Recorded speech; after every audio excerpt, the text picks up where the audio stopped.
Bienvenue à cette séance ordinaire du 18 décembre 2023 à 20h à l'Hôtel de Ville. À l'ordre du jour, au point 1, présence. 2, adoption de l'ordre du jour et sujet ajouté s'il y a lieu. 3, approbation du procès-verbal de la séance ordinaire du 4 décembre 2023. 4, demande à la salle. 5, administration et ressources humaines. 5.1, approbation de la liste des comptes à payer. 5.2, renouvellement d'adhésion à l'Union des municipalités du Québec. 5.3, convention de travail des employés administratifs. 5.4, suivi de la vente 2022 pour défaut de paiement de l'impôt foncier. Vente définitive en faveur de Mme Mélanie Vincent. 5.5, dépôt de l'extrait du registre des déclarations en vertu de l'article 6 de la loi sur l'éthique et la déontologie en matière municipale. 5.6, avis de motion et dépôt de projet de règlement numéro 2024-734 concernant les divers taux de la taxe foncière et la tarification de certains services municipaux pour l'année 2024. 5.7, avis de motion et dépôt du projet de règlement numéro 2024-735 concernant la tarification des services d'aqueduc et d'égouts pour l'année 2024. 5.8, avis de motion et dépôt du projet de règlement numéro 2024-736 concernant la tarification du service d'assainissement des eaux pour l'année 2024. 5.9, création d'un poste de directeur des services à la population. 5.10, embauche d'une greffière. Au point 6, travaux publics, urbanisme et environnement. 6.1, programme d'aide à la voirie locale, volet double vocation. 6.2, réfection des stations de pompage d'eau usée, approbation d'un décompte. 6.3, remise à neuf du système de dégrilleuse. 7, loisirs, jeunesse communautaire et saines habitudes de vie. 7.1, demande d'aide financière du club Sainte d'eau. Au point 8, santé, personnes âgées, logement et famille. Au point 8.1, demande d'aide financière de la ressource pour personnes handicapées de l'Abitibi-Témiscamingue, nord du Québec. 9 sujets ajoutés, 10 périodes de questions et 11 levées de la séance. Les présences sont prises, Mme Veillette? Oui. Au point 2, adoption de l'ordre du jour et sujets ajoutés s'il y a lieu. Est-ce qu'il y a un proposeur pour l'ordre du jour, M. Paquin et Mme Allaire pour seconder? Approbation du procès-verbal de la séance ordinaire du 4 décembre 2023. Est-ce que j'ai un proposeur pour le procès-verbal? M. Fournier et Mme Trottier pour seconder. 4 demandes de la salle. Il n'y a pas personne. J'imagine que c'est la belle température à l'extérieur qui fait fuir les gens. Donc, au point 5.1, approbation de la liste des comptes à payer. Mme Allaire.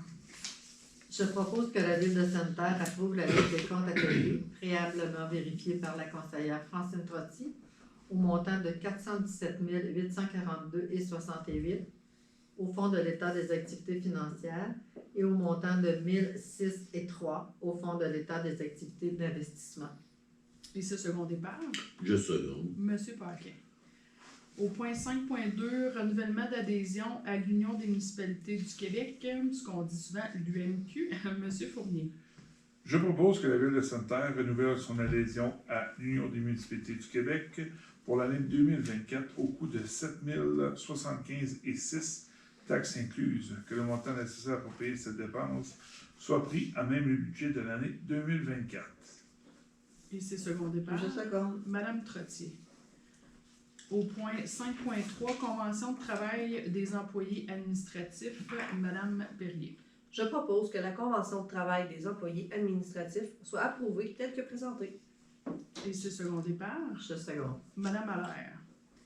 Au point 5.4, suivi de la vente 2022 pour défaut de paiement de l'impôt foncier, vente définitive en faveur de Mme Mélanie Vincent, Madame Allaire. Je propose que la mairesse ou la mairesse suppléante et la greffière ou la greffière adjointe soient autorisées à signer pour et au nom de la Ville de Sainte-Terre le contrat de vente notarié à intervenir en vertu de l'article 526 de la loi sur les cités et villes et qu'elles soient autorisées à stipuler l'audit contrat toute clause additionnelle qu'elles jugeront acceptable, à donner quittance totale et finale et d'une façon générale à faire le nécessaire, que les frais et honoraires relatifs au contrat notarié soient à la charge de l'acquéreur, incluant ceux reliés à tout notaire délégué dont les services sont utilisés par le vendeur ou l'acquéreur. Et c'est secondé par? Je seconde. Monsieur Fournier. 5.5 dépôt de l'extrait du registre des déclarations en vertu de l'article 6 de la loi sur l'éthique et la déontologie en matière municipale. Monsieur Paquet. La greffière informe le Conseil qu'il n'y a eu aucune déclaration de don, de marque d'hospitalité ou d'autres avantages reçus par un membre du Conseil dont la valeur excède 200 $ et ce, depuis le 19 décembre 2022. Parfait, merci beaucoup. 5.6, avis de motion et dépôt du projet de règlement numéro 2024-734 concernant les divers taux de la taxe foncière et la tarification de certains services municipaux pour l'année 2024. Madame Pelletier. Je donne avis de motion que le règlement numéro 2024-734 concernant les divers taux de la taxe foncière et la tarification de certains services municipaux pour l'année 2024 sera adopté lors d'une séance ultérieure du conseil municipal et je procède au dépôt du projet de règlement. Parfait, merci beaucoup. 5.7, avis de motion et dépôt du projet de règlement numéro 2024-735 concernant la tarification des services d'aqueduc et d'égouts pour l'année 2024. Madame Trottier. Je donne avis de motion que le règlement numéro 2024-735 concernant la tarification des services d'aqueduc et d'égouts pour l'année 2024 sera adopté lors d'une séance ultérieure du conseil municipal et je procède au dépôt du projet de règlement. Merci. 5.8, avis de motion et dépôt du projet de règlement numéro 2024-736 concernant la tarification du service d'assainissement des eaux pour l'année 2024. Monsieur Fournier. Je donne avis de motion que le règlement numéro 2024-736 concernant la tarification du service d'assainissement des eaux pour l'année 2024 sera adopté lors d'une séance ultérieure du conseil municipal et je procède au dépôt du projet de règlement. Merci beaucoup.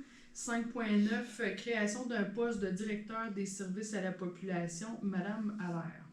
Je propose que la Ville de Sainte-Terre procède à la création d'un poste de directeur des services à la population, étant un poste permanent à temps plein de catégorie cadre, et qu'elle approuve la description de tâches relatives à ce poste. Que M. Marcel Marcotte, présentement directeur général adjoint, soit nommé au poste de directeur des services à la population, tout en conservant le poste de directeur général adjoint, et ce, à compter du 1er janvier 2024. Que M. Marcel Marcotte conserve le salaire, les bénéfices et les conditions de travail qui lui sont applicables présentement. Et c'est secondé par Je seconde. Madame Trottier.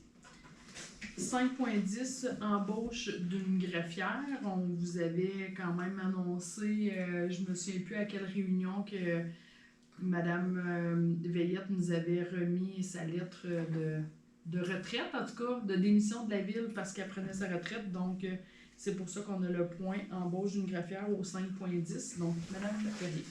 Je propose que la Ville de Sainte-Terre embauche Mme Martine Mainville à titre de greffière aux conditions suivantes. Il s'agit d'un emploi de catégorie cadre permanent à temps plein. Le début de l'emploi est le 15 janvier 2024. Mme Mainville est assujettie à une période de probation d'une durée de 6 mois à compter du 15 janvier 2024. Mme Mainville portera le titre d'assistante greffière pendant la période du 15 janvier au 1er mars 2024 inclusivement. Que les conditions salariales et autres conditions applicables soient celles préalablement convenues entre Mme Mainville et Mme Marilyn Fournier, directrice générale. Que Mme Marilyn Fournier, directrice générale, soit autorisée à signer tout document ou contrat à ce sujet. Merci. C'est secondé par Je seconde. Madame Pelletier. Au point 6, travaux publics, urbanisme et environnement. 6.1, programme d'aide à la voirie locale, volet double vocation. Monsieur Fournier. Je propose que la Ville de Sainte-Terre demande au ministère des Transports une compensation pour l'entretien des chemins à double vocation subventionnés, et ce, sur une longueur totale de 19,08 km. Et c'est secondé par Je seconde. Monsieur Paquin. 6.2, réfection des stations de pompage d'eau usée, approbation d'un décompte. Monsieur Paquin. Je propose que la Ville de Sainte-Terre approuve le décompte du mois de novembre 2023 pour les travaux effectués par Brébeuf Mécanique de Procédés Inc. au montant de 68 362 et 42, taxes incluses, relativement au dossier de réfection des stations de pompage d'eau usée. Et c'est secondé par Je seconde. Monsieur Fournier. Au point 6.3, remise à neuf du système de dégrilleuse Madame Allaire. Je propose que la Ville de Sainte-Terre procède au paiement de la facture 106-538 d'Atelier d'usinage Branconier, datée du 28 novembre 2023, au montant de 20 000 taxes incluses, concernant la remise à neuf du système de dégrilleuse de la station d'épuration, que le montant nécessaire pour payer cette dépense soit pris à même le budget et qu'il fasse partie d'une demande de remboursement dans le cadre du programme de la taxe sur l'essence et de la contribution du Québec. Et c'est secondé par Je seconde. Madame Pelletier. Au point 7, loisirs jeunesse communautaire et saines habitudes de vie. Au point 7.1, demande d'aide financière du Club Sendo, Monsieur Fournier. Je propose que la Ville de Sainte-Terre octroie une aide financière de 831 au club de Sendo dans le cadre de la compétition préparatoire qui aura lieu au complexe sportif à l'air le 17 février 2024. Que le montant soit pris à même le budget de l'année 2024. Et c'est secondé par Je seconde. Madame Perrier. Au point 8, santé, personnes âgées, logement et famille. 8.1, demande d'aide financière de la ressource pour personnes handicapées de la Abitibi-Témiscamingue Nord du Québec. Madame Pelletier. Non, c'est pas ça? Oui, j'avais oublié, j'en faisais un autre. Il n'y a pas de trouble. J'arrive. À la page 145, si ça peut aider. Oui, c'est bon. Je propose que la Ville de Sainte-Terre octroie une aide financière de 300 à la ressource pour personnes handicapées de la Abitibi-Témiscamingue, Nord du Québec, dans le cadre du 27e Téléthon régional de cet organisme qui aura lieu le 28 janvier 2024. Que le montant soit pris à même le budget de l'année 2024. Parfait, c'est secondé par Je seconde. Monsieur Paquin. Au point 9, sujet ajouté, on n'a pas de sujet ajouté. 10, période de questions. Il n'y a pas non plus de période de questions. On n'a pas personne dans la salle ce soir. Donc, on est rendu à la levée de la séance au point 11. Mais avant de finaliser le tout, j'aime toujours vous parler d'actualité et des différentes activités qu'il y a au calendrier de la ville. Il y a quand même beaucoup de choses parce qu'on a quand même des activités là, spéciales dans des fêtes, mais beaucoup de possibilités de réservation. Et si je ne me trompe pas, vous avez jusqu'au 21 décembre pour faire vos réservations, autant plateau, piscine, aréna, si vous voulez faire des locations dans le temps des fêtes, parce que c'est sûr qu'il y a des horaires précises là, à respecter, parce qu'il y a des journées quand même qu'il faut que les gens aient des congés pour le congé des fêtes, eux autres aussi. Donc, vous avez jusqu'au 21 pour réserver. C'est quand même des tarifs spéciaux temps des fêtes, donc profitez-en au maximum. Fait que c'est un peu ça, je vous dirais d'aller voir sur le calendrier de la ville, là, parce qu'on voit vraiment là, différents horaires de patinage libre, il y a toutes sortes d'activités. Et nous, au niveau de la séance, la prochaine séance va avoir lieu le 15 janvier, lundi le 15 janvier. Donc, on vous invite à être en grand nombre et on en profite également pour vous souhaiter un très joyeux Noël, des belles fêtes et on se revoit en 2024. Merci beaucoup. Bonne soirée.